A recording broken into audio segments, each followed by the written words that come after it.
Assalamualaikum warahmatullahi wabarakatuh. Hari ini kami akan menerangkan 5 prinsip mengekalkan hubungan perkawinan yang berjaya dalam sesuatu rumah tangga. Terdapat 3 responden yang mengutarakan pendapat mereka berkaitan 5 prinsip yang dapat mengekalkan hubungan rumah tangga, yaitu pertama Puan Juliana, Puan Azwa, dan Puan Daya. Sebelum kita mengetahui apakah 5 prinsip yang diketengahkan oleh responden dalam mengekalkan hubungan perkawinan, kita perlu mengetahui apakah definisi perkawinan itu sendiri. Perkawinan adalah satu akad yang menghalalkan pergaulan di antara seorang lelaki dan perempuan yang bukan muhrim dan menimbulkan hak serta kewajiban antara kedua-dua mereka. Selain itu, menurut AK 2008, menurut istilah syarak pula, nikah adalah ijab dan kabul yang menghalalkan persetubuhan antara lelaki dan perempuan yang diucapkan dengan kata-kata yang menunjukkan nikah menurut peraturan yang ditentukan oleh Islam. Antara contoh ijab kabul yang dimaksudkan di sini adalah aku terima nikahnya si fulan dan si fulan binti si fulan dengan mas kawin sebanyak begini jumlah. Mas kawin itu telah ditentukan oleh kedua-dua pihak, baik lelaki dan perempuan serta keluarga kedua-dua pihak. Selain itu, terdapat firman-firman Allah yang menyatakan definisi berkaitan perkawinan. Contohnya, Maha Suci Allah telah menciptakan berpasang-pasangan semuanya, baik dari apa yang ditumbuhnya oleh bumi dan diri mereka, maupun dari apa yang mereka tidak ketahui. Surah Yasin ayat 36.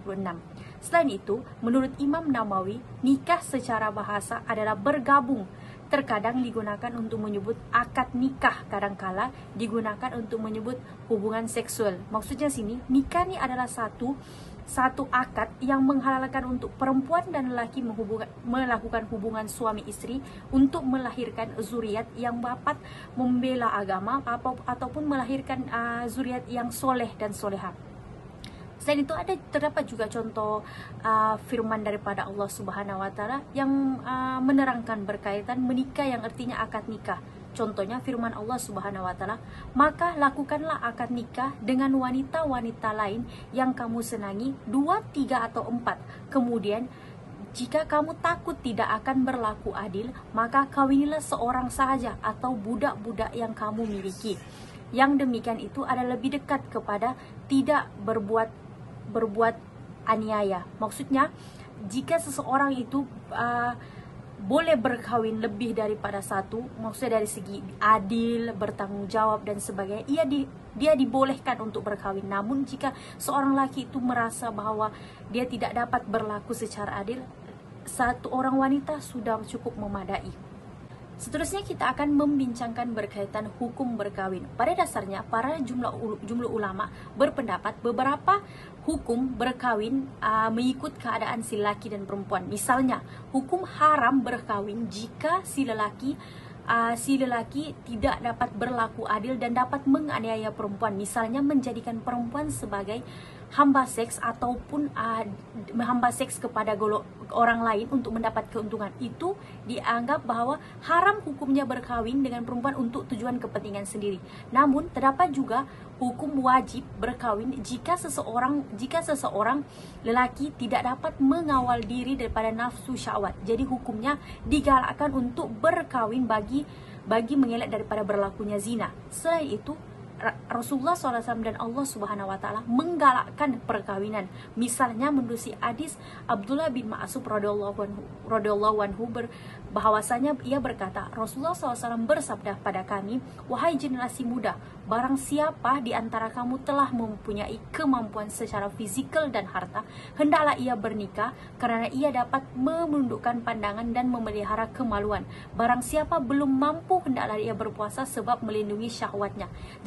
Perkara ini, hadis ini kita dapat lihat bahwa Allah Subhanahu wa taala dan Rasulullah sendiri menggalakkan untuk lelaki, khususnya yang remaja ataupun dewasa, berkawin bagi melindungi nafsu syahwat mereka sendiri. Menerusi kelebihan berkawin, kita dapat melihat bahwa berkawin ini mendatangkan berbagai kelebihan. Misalnya, kita dapat menjalankan perintah Allah Subhanahu wa taala dan sunnah Nabi. Karena kita tengok banyak hadis yang menerangkan tentang kelebihan dan kebaikan untuk kita berkawin, dan Allah sendiri telah memerintahkan untuk manusia berkawin karena manusia telah diciptakan berpasang-pasangan. Selain itu, ia dapat mengelak maksiat. Kerana dengan berkahwin kita dapat melakukan hubungan suami istri ataupun dapat melakukan kemesraan dan secara sah, dan ia juga mendatangkan pelbagai pahala yang dapat dinikmati oleh kedua-dua pasangan. Terdapat 5 prinsip yang mengekalkan hubungan rumah tangga yang telah diutarakan oleh para responden. Misalnya yang pertama, menghargai pasangan. Kedua, prinsip bertanggung jawab. Ketiga, tolak ansur. Keempat, sabar. Dan yang kelima, beriman. Elemen yang paling penting yang telah diketengahkan oleh responden dalam mengekalkan hubungan rumah tangga adalah menghargai pasangan. Kerana apabila kita menghargai pasangan kita, tidak kira dari segi lelaki ataupun perempuan, maka hubungan rumah tangga itu akan dapat dikekalkan. Di negara kita sendiri banyak kes perceraian yang berlaku akibat tidak pandai menghargai pasangan. Misalnya dari segi curang, bosan dan sebagainya. Bahkan Nabi Muhammad SAW sendiri bersabda, berhendak baiklah kamu terhadap wanita, kerana wanita itu diciptakan daripada tulang rusuk. Sesungguhnya tulang rusuk yang paling bengkok adalah yang paling atas. Jika engkau hendak meluruskannya, maka ia akan patah, dan jika engkau membiarkannya, maka ia tetap bengkok. Maka berhendak baiklah kamu terhadap wanita, kerana apabila kita menghargai pasangan kita sendiri, kita akan tahu untuk melakukan perkara-perkara, misalnya dari segi bertanggung jawab, melakukan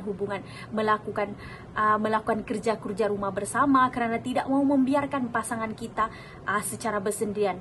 Bukan itu sahaja, apabila kita menghargai pasangan kita, kita akan tahu melakukan perkara-perkara yang dapat membahagiakan pasangan kita sendiri. Bahkan Nabi Muhammad SAW memperlakukan istri-istrinya dengan sangat romantis. Menurut hadis riwayat Bukhari Muslim yang diceritakan oleh Sayyidina Aisyah radhiyallahu anhu, aku mandi bersama Nabi Muhammad SAW dari sebuah bekas. Tangan kami saling bergantian dalam bekas itu. Bukan itu sahaja, kita dapat melihat banyak sunnah-sunnah Nabi dalam rumah tangga yang telah menyebabkan hubungan suami istri itu berkekalan dan menunjukkan bahawa Nabi Muhammad SAW menghargai istri-istrinya. Misalnya makan sepiring, mandi bersama-sama, tidur satu selimut, tidur satu bantal dan semuanya. Perkara-perkara ini dapat menunjukkan bahawa kita menghargai pasangan, dan apabila kita menunjukkan elemen romantis terhadap pasangan kita sendiri, kita akan dapat memupuk rasa cinta yang semakin mendalam, dan seterusnya menghargai pasangan kita, dan kita tidak akan melakukan perkara-perkara yang dapat menyakiti atau menyinggung perasaan pasangan kita sendiri. Oleh itu, elemen menghargai pasangan adalah sangat penting dalam mengekalkan hubungan suami istri.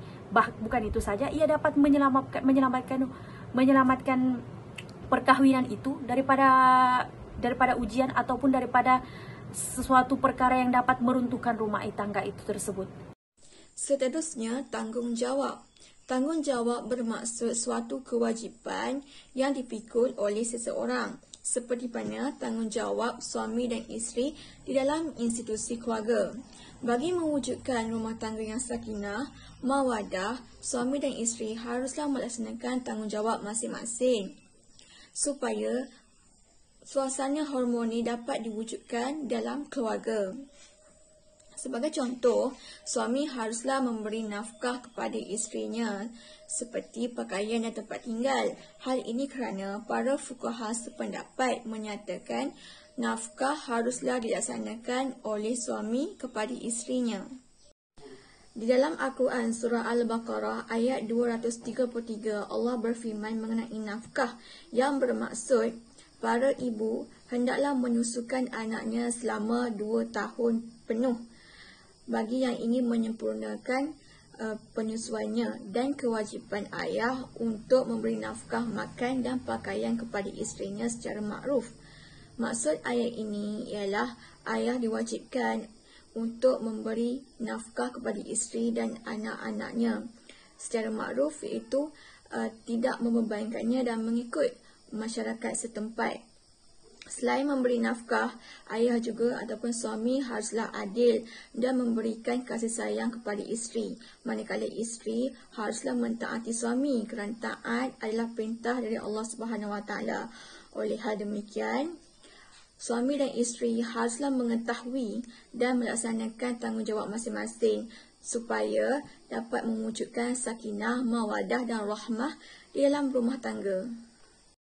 Prinsip tolak ansur merupakan prinsip penting dalam mengekalkan hubungan perkahwinan dalam jangka masa panjang dan berkualiti. Sebagai contoh, suami haruslah bertolak ansur dengan isteri untuk menjaga anak secara bergilir-gilir dan membantu isteri di dapur dan tidak meletakkan segalanya di bahu isteri sehingga membebankannya. Nabi juga memberikan teladan yang baik kepada umatnya dalam sebuah hadis yang diriwayatkan oleh Al-Aswad yang bertanya kepada Sayyidina Aisyah, iaitu apakah Nabi lakukan ketika bersama keluarga? Sayyidina Aisyah menjawab, Nabi biasa melakukan pekerjaan di rumah. Jika tiba waktu solat, Nabi segera bangun dan segera menunaikan solat. Selain itu, suami isteri haruslah menerima pendapat pasangan dan tidak mempertahankan pendapat masing-masing dalam urusan kecil. Hal ini kerana ia akan membawa kepada konflik dan pertengkaran di dalam rumah tangga dan seterusnya mewujudkan suasana yang tidak harmoni. Oleh hal demikian, suami isteri haruslah mengamalkan prinsip bertolak ansur supaya dapat mengekalkan perkahwinan yang berjaya. Assalamualaikum warahmatullahi wabarakatuh. Saya Dayang Sudatul Fatihah binti Awang Ali akan meneruskan pembentangan ini dengan prinsip yang keempat, iaitu prinsip sabar. Sabar dari segi bahasa bermaksud menahan diri dari keluh kesah. Perkataan sabar ini diambil dari kata mengumpulkan, memeluk atau merangkul, yakni bermaksud seseorang yang sabar itu mampu memeluk atau merangkul dirinya dari rasa keluh kesah. Manakala dari segi istilah pula, sabar ini bermaksud menahan diri dari rasa kegundahan jiwa dan rasa emosi, kemudian menahan lisan dari keluh kesah serta menahan anggota tubuh dari perbuatan yang tidak terarah. Dalam surah Al-Baqarah ayat 155 ada menyebut tentang sifat sabar ini yang bermaksud, dan sungguh akan kami uji kamu dengan sedikit rasa ketakutan, kelaparan, kekurangan harta, jiwa dan buah-buahan, dan sampaikanlah kabar gembira kepada orang-orang yang sabar.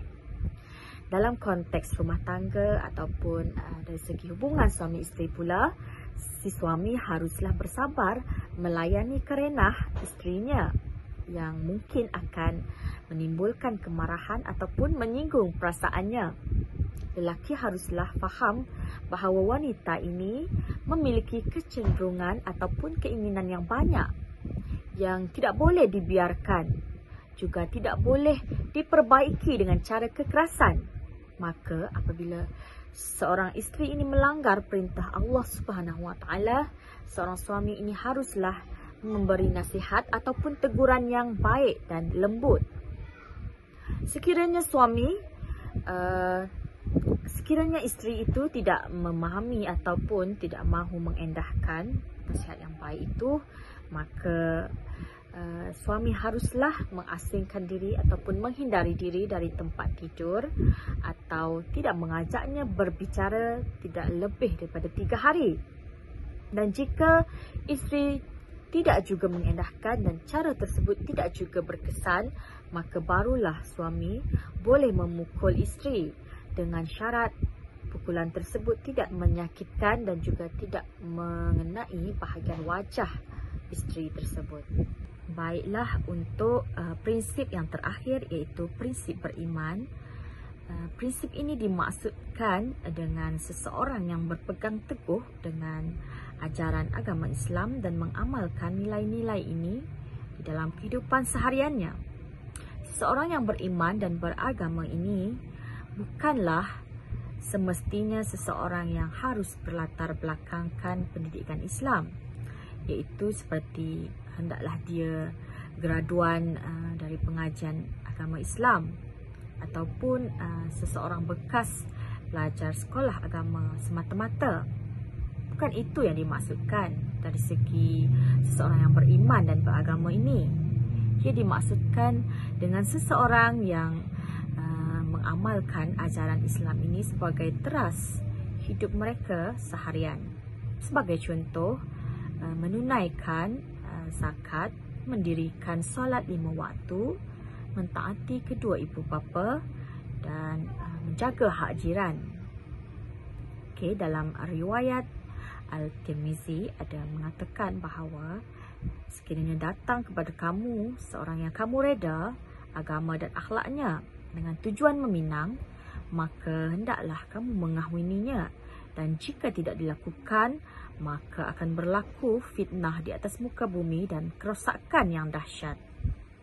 Kesimpulannya, 5 prinsip dominan yang cuba diketengahkan oleh para responden untuk mengekalkan hubungan perkahwinan yang berjaya ialah seperti bertanggungjawab, bertolak ansur, menghargai pasangan, sabar dan juga beriman.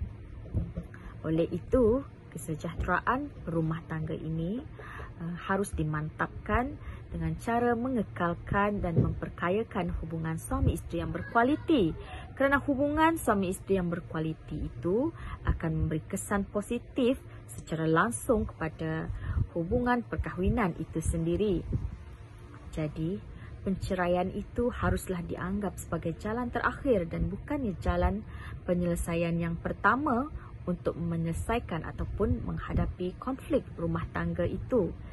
Sememangnya, penceraian itu memanglah dihalalkan oleh agama Islam.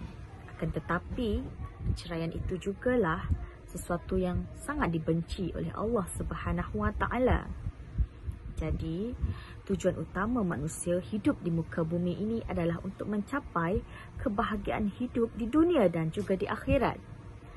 Untuk mencapai sesuatu yang berharga itu, sesungguhnya memerlukan kekuatan fizikal dan mental yang sangat kuat kerana tidak mudah untuk mencapainya.